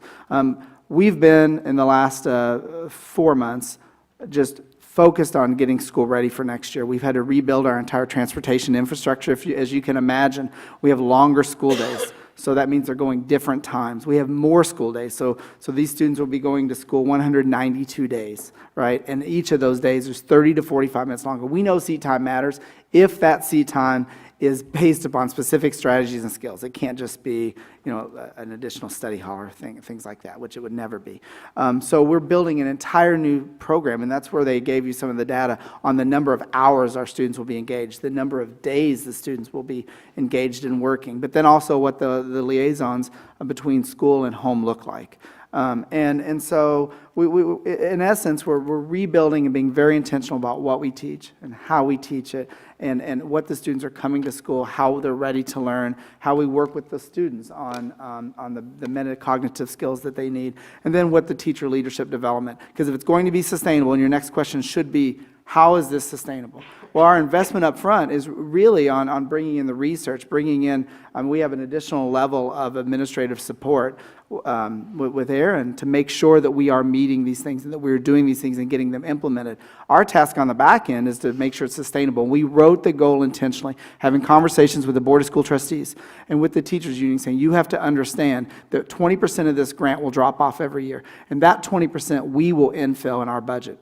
And we know we have to be responsible for that. So if we gave our teachers a 13% increase, right, we know that next year we will be picking up 20% of that cost so that the teachers continue to have that additional hours, additional days. I really appreciate the fact that in our in our highest poverty schools, our schools that need some of the best resources, some of our best teachers, we're paying those teachers more. And our teachers union and our community and our Board of School Trustees has accepted that.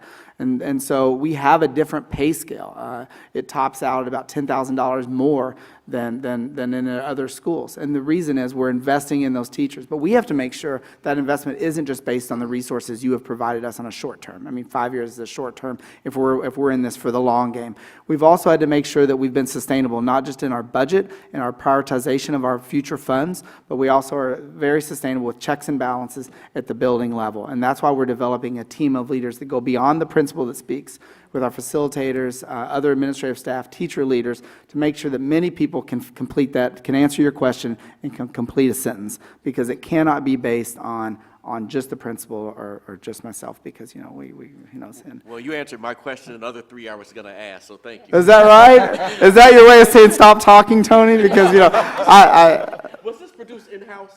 This was not produced in-house. We do have a similar production. It is, and we have copies of these available for our board, also for our teachers. They're in the lobbies of our schools. We want people looking at this, and this is, of course, a changing document, but there is a lot of substance here. And I'll be honest with you, the resources that your State Board of Education provides, for example, sending this information to Mr. Sandlin saying this is, it looks nice, but this is some data that's missing from this report, which forces us to go back and revise, edit, and change this to make sure that we're dotting our I's, crossing our T's, and that there's substance to this, not just flash and flare, and that's shiny and bright, those kinds of things. But thank you for the compliment, Tony.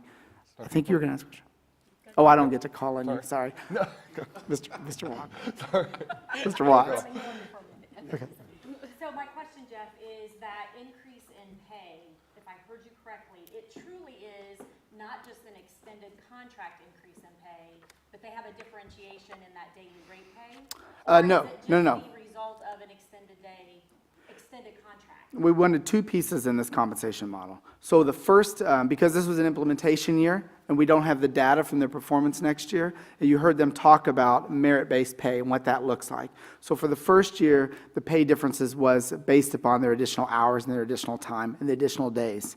So it is simply proportional based upon the time they're working.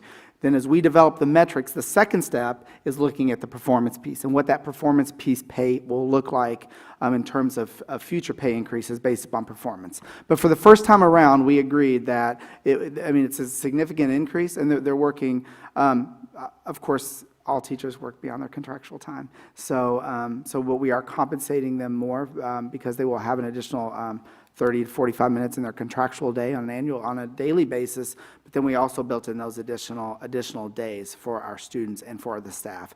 So yes, it is a proportional pay based upon the amount of work, but it's clearly they're invested and we're paying them more because the teachers work those days anyway. They're in there in the summer and we're paying them for that, but it's very focused on what they're doing when they're there. It's being facilitated. This year, of course, they gave up their Saturdays. They came in on Saturdays and we paid them for that time. Which was the right thing to do. But what we've seen, the level of engagement, their participation is beyond even the hours that we're paying them. And then we begin developing the performance-based pay and what that looks like which would be in effect for the 2020-2021 school year, based in part upon the performance data from 2019-2020. Good question. I don't have a question, Jeff, but I do have a comment. Transformation zones are hard work, and I think that to Tony's question earlier, you're going to see the fruits of your labor, not immediately, but putting obviously the key to this, to all of this stuff, that just to Tony's point earlier was effective leadership. You've built that not only on this table, but I hear you saying that you're building capacity within to make sure that this is working and giving ownership to those people inside the building. And the things that you're doing in the transformation zone will impact your entire district, not only those schools that you are working on, so kudos to you. And I do have to say that I have had the opportunity to speak with Jeff extensively about transformation zones, and the concern to Dr. Yeager, what he said earlier, is if school grades, not that they're not important, but if they were only concerned, there's a really easy fix for Kokomo. You move the boundary a couple streets over and your problem is over. We could have played the game, but it wasn't right for Absolutely. those children. But what won me over with Jeff was he said, no, we're going to fix this for these students, for these families, and for this community, and we're going to make this right for them. And that is why I'm a fan of your transformation zone in Kokomo itself. So job well done. I look a great forward to place your to be. success. Thanks again, guys. We appreciate it. Absolutely. Thanks for your support. Ron, is Roosevelt? They are here, so I'll get this teed up and we'll do Roosevelt next. Does anybody need a break?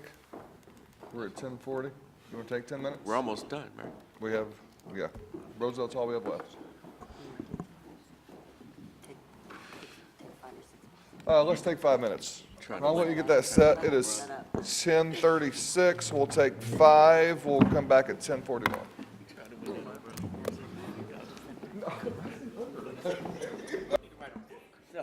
I just steal from people.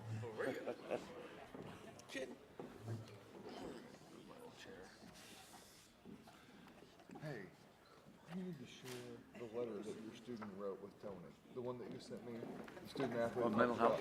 Yeah. Lulu Black? Yeah, for sure. Dude, it is awesome. Really? Yeah. No, I want to see it. It is super, super impressive. Just whenever you get a chance. Thank you.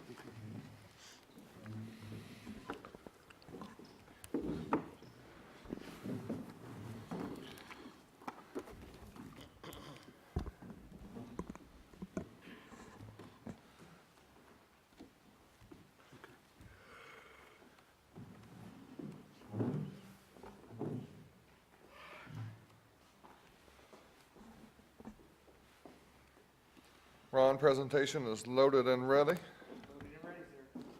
Okay. Welcome. Thank you. Good morning. And greetings to the Indiana State Board of Education. Thank you for having me here this morning. and thank you for your time. My name is Marshall Emerson, and I am the superintendent of Theodore Roosevelt College and Career Academy. We are a turnaround academy serving the Gary, Indiana community. I've been in this role since 2018 in the month of August. We've had a good school year thus far, but most importantly, we are in the process of laying the groundwork to have really good school years moving forward. So today I'll speak to our year 2 and year 5 goals. I'll discuss a few indicators that we're tracking regularly to hit our milestones, and I'll also highlight some innovative and new practices that we're implementing. And lastly, I'll discuss a few challenges that we've had this year that I want to make noted to the Board of Ed. Again, my name is Marshall Emerson. Our current principal, who's on the ground moving and grooving, is Joshua Batchelor. Today I'm going to discuss year 2 and year 5. We've got some year 1 specific data that I'd like to highlight, and we'll talk a little bit about innovative practices and challenges. So our year 2 data, our year 2 milestones are as displayed. We are currently on the trajectory to hit a 63% graduation rate, and I'll talk a little bit about that and how we're getting there. Our I-STEP scores, our I-Learn scores, were expected to improve 5% over the previous year. Of course, getting to a 15% gain over the course of the 5-year plan. Our end of course assessments, again, it's a 15% gain over the 5 years. And our CCR, College and Career Readiness Achievement rate should improve by 10% every year. And so our year 1, our baseline scores, last year, our graduation rate at Roosevelt was 40%. Our raw data, our 7th and 8th grade scores in math were not good. We had a 0% passing rate in math, 12% 7th and 8th grade ELA, 7% in math for high school, and 10% in high school for ELA. For last year, our ECA data is not presented there, but we had a 55% passing for ELA ECA, and we had a 30% passing rate for math for end of course assessments. The College and Career Readiness, I am new in my role, so is my principal. We're still tracking that data, and we'll have at a later time. So the target things, the indicators that we're working towards this year, we're targeting very closely. It's just attendance, the first and foremost. And one of the things that we know drives our ability to reform or just basically improve basic skills is just getting the kids to come to school. So last year we were at 78%. This year currently we are at 73%. The graduation rate and the things that we're doing is we're pulling out the stops of calling parents, visiting homes, knocking on doors, employing more closely and working more closely with our truancy officers to make sure that our kids are coming to school. Student mobility has been an issue in the past, and we're trying to incentivize student attendance and working with families more closely to bring them into the fold as being part of the educational process, but it has been a challenge this year. Our high school graduation rate last year was 40%, as I stated. This year we're expected to be at 63%, which is a huge gain, and we're very proud of that work. And our I-STEP scores, I talked a little bit about that in the previous slide, but our middle of the year data assessment shows that we are already on trajectory to hit a couple of indicators. Math so far we've already met for 7th grade. ELA in 8th grade, we believe that we're going to be able to hit that. 10th grade, we're still working towards, but we've got students in our 10th grade classes that are reading at a 7th and 8th grade level. So before we can ask them to perform on the I-STEP, we're going to have to employ more interventions to make sure that they're able to read and do mathematics on grade level in order to hit these benchmarks. I do believe that in time we'll get there, but it's going to take more interventions that than the school has previously employed in the past. So some of the innovative practices that we've employed this year. So we've distributed the leadership throughout the building, and the principal has done an excellent job of working with his teachers to introduce data and how to use data to drive instruction. And I know that we publicly celebrated an A rating in growth last year, and we were very, very happy about that. But the principal and myself are really focused on our kids performing at grade level in math and reading, and how are we doing on our raw data and the data assessments. And so helping our teachers understand that they should be the content owners and masters of the instructional practice inside of the classroom has been a struggle, but we're working with our teachers to help them understand what that looks like. We've increased the formal observations and coaching cycles for our teachers. We've employed Saturday school and after-school tutoring in order to increase the joy inside of our schools. Inside of Roosevelt, we've employed a 7th block activity block where we surveyed our kids to ask them what types of things are they interested in, whether it be poetry or dance or athletics or health. And we put together a block where kids can pick the type of activities that they want to participate in at the end of the day. And we've seen a spike in enrollment, especially on the days that certain students want to participate in those activities. So we're really proud of that. We have community college dual credit programming and social emotional learning. And we've had some trauma professional development for our teachers and our leaders and our staff this school year. So the gist of this is that we've got a lot of things in place, and we just need time to employ them. And so I believe over the next couple of years, we're going to be able to not only hit our milestones, but really turn the academic performance at Roosevelt around. Before I conclude, I'd like to talk a little bit about some of the challenges that we've had this year.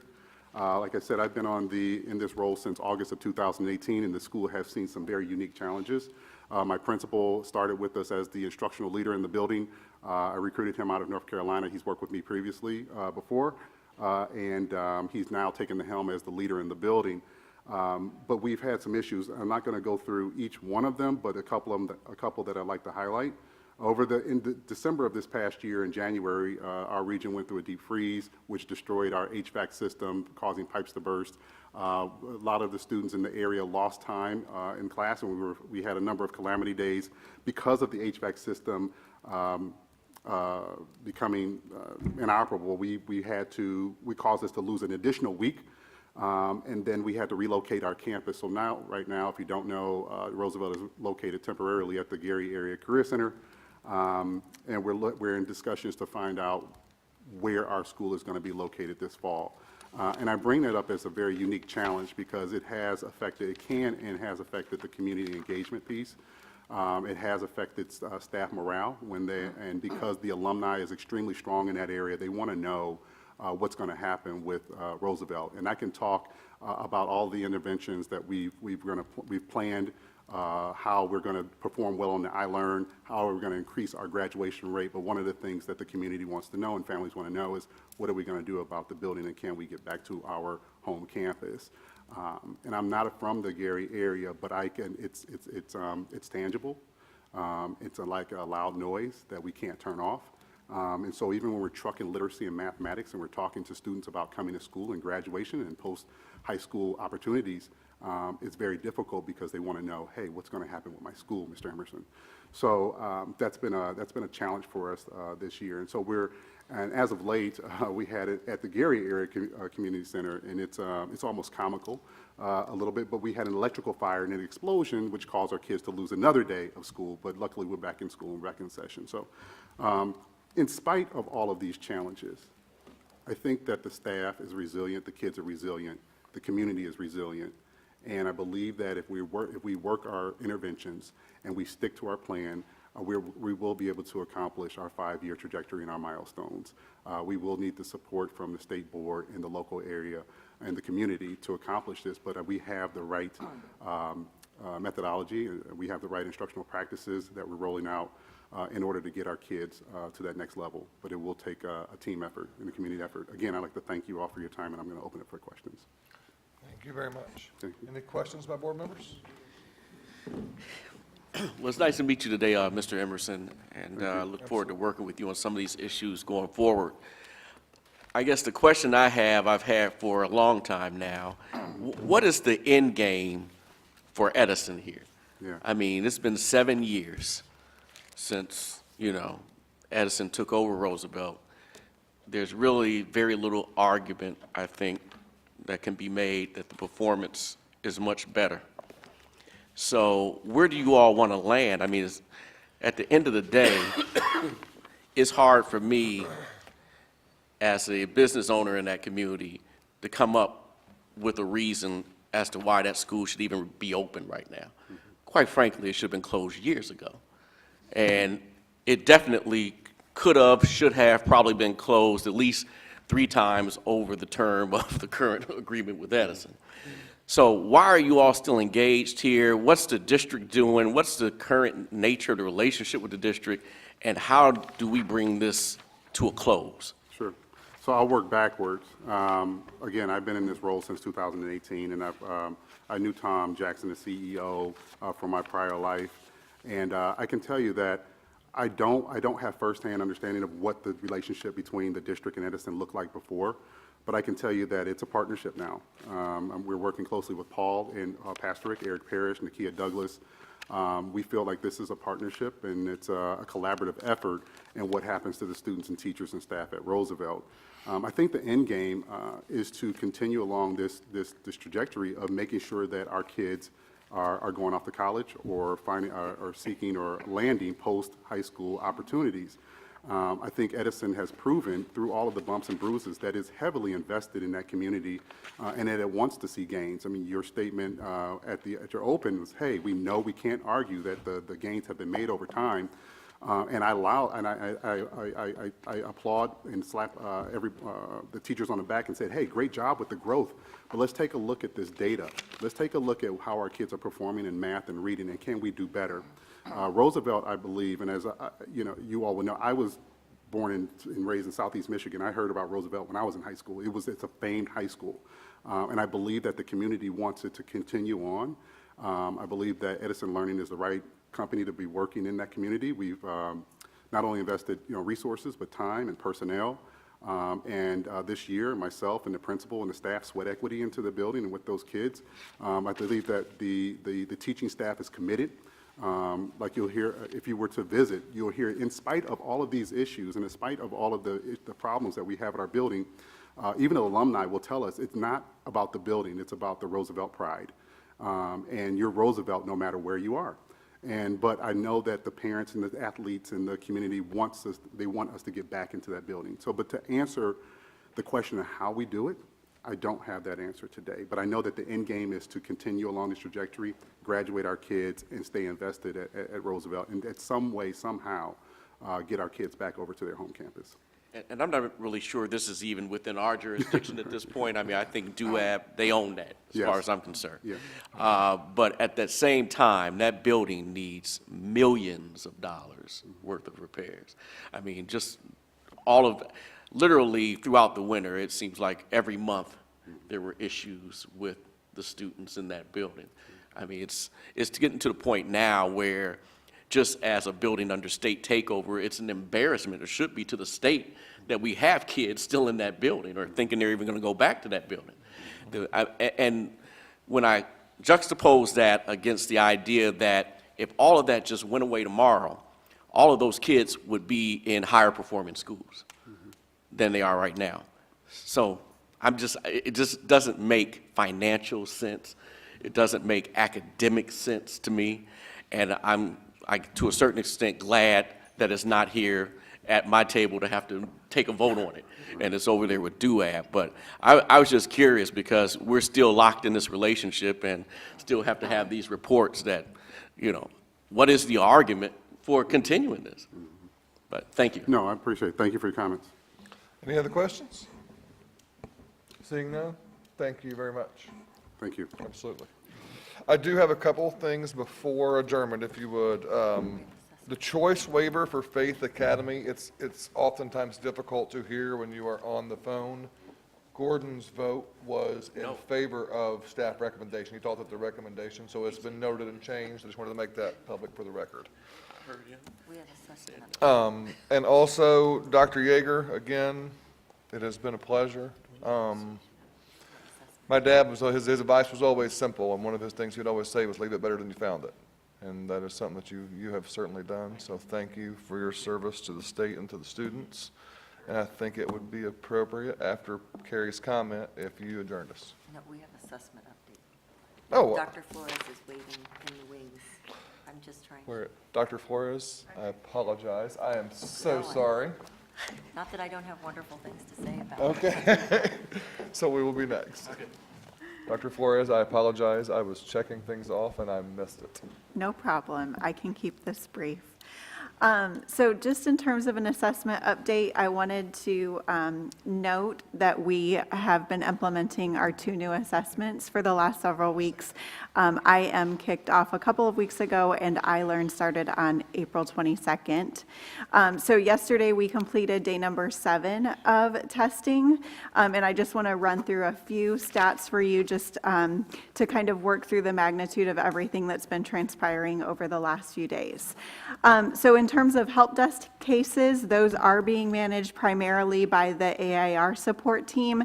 They've had about 3,000 help desk cases come in over the last 7 days. Primarily, as anticipated, most of those are managing online test sessions and functionality of the system. It is a new system for many educators this year to try to understand how to initiate test sessions and all of those subsequent steps. Additionally, the department staff, we have 13 team members that are supporting our phone lines as well. We're managing around 200 calls a day in our office. It's really all hands on deck, going through the test administration window, including myself sometimes taking those calls as well. Our office is managing those specific assessment administration policy types of questions. The one point that I would note is with the flexibility of AIR's system, a lot of educators are actually able to manage their test sessions much differently. So some of those policy things don't have to come through our office to the same degree, and we're really able to not have to invalidate as many tests this year because of some of that flexibility as well. So we have 1.5 million tests that have been completed so far. We're looking at about 50% of the total overall completion to date. And yesterday we had our maximum concurrency on the system at about 128,000 students online around 10 a.m. yesterday. Typically, we see our peak volumes between about 8 in the morning and 11 in the morning. We did have one technology issue to note. It was a human interaction that caused the issue. Basically, we had a test expire for mathematics and biology last week. Our office communicated very quickly to CTCs on that, but the test for both content areas was inaccessible for about 30 minutes that morning. Most of the feedback that we've been receiving from educators has focused on 2 main areas. First, again, they really appreciate the flexibility of the system, so we're receiving a lot of positive feedback about that. And then the second is just some of the growing pains with transitioning to a computer adaptive system. It is untimed, and that's intentional so that students can engage with the test at their own pace, depending on the kinds of questions that they're receiving. But because of that, some students are taking a little bit longer. And so working through scheduling and how test administrators can kind of work through that process over time has been a little bit of a learning curve. But we do have several sessions kind of at the end of the test administration window with lots of stakeholder groups so that we can gather lots of feedback and improve that guidance for year 2. So I'll take any questions. Questions? No question. Keep up the good work. Dr. Flores, you and your staff have just been remarkable in what you've done in responding to local questions this year. The feedback I'm getting is much, much, much better than in the past. So thank you and your staff for your work. Thank you. And I would also say the same thing. I think also the concerns that people have are fixable. And so it is so much easier to use. It is so much easier to log in. It is so much nicer for the teachers to help proctor the test and be able to solve a lot of those issues. Some of the other concerns, people are understanding this year because it is the first year. And so when I have people who call me or email me and have a concern, they usually do follow up with, it's the first year. And so I appreciate that at the end you even mentioned that there will be some sessions with people who have administered the test, because I do think the concerns they have are tweakable and fixable. And so, you know, if those are the same concerns they have 5 years from now, they won't be, you know, they won't be as forgiving. But right now, I think people really are happy with the way it's more user-friendly, and the concerns they have are still valid, but are things that, again, if you're willing to listen to, are changeable. Yes. So I appreciate that you mentioned that that was something already in the works. Yes. Any other questions? Thank you, Dr. Flores. Carrie? I don't have anything other than, yeah, I'll get choked up, so he can adjourn. So, ladies and gentlemen, it's been an honor to represent Indiana learners and Indiana educators. With that being said, I move for adjournment. Second. All those in favor? Aye. We stand adjourned. Thank you, sir.